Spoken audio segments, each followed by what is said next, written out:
Üdvözletem, angol civikesek!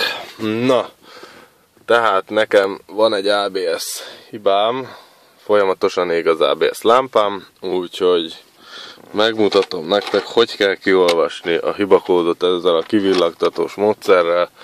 Sokan ismerik már, de biztos van, aki nem.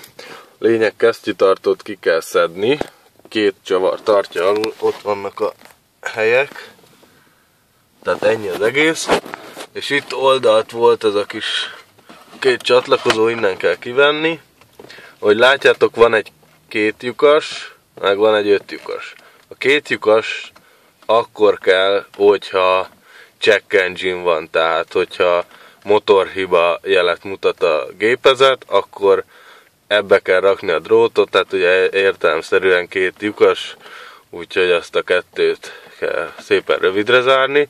Viszont nekem nincs motorhibám, csak ABS, hála Istennek, úgyhogy itt a nagyban, ebben 5 lyuk van, és a harmadikat és az 5-et kell áthidalni egy dróttal. Ennyi az egész.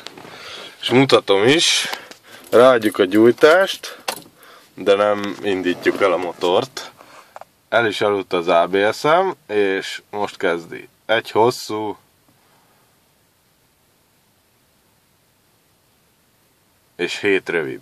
Ez ismételni fogja magát.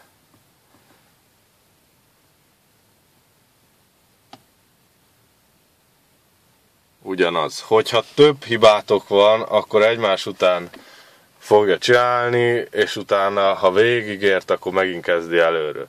Tehát ennyi az egész.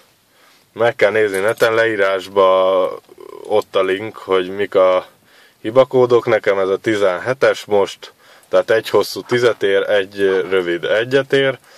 Tehát egy hosszú, ahogy látjátok, és akkor most villog 7-et, ez akkor a 17-es hibakód, ez a vagy a jobb hátsó, vagy a bal hátsó jeladó hibáját jelzi, nem emlékszem rá, majd mindjárt megnézem megint.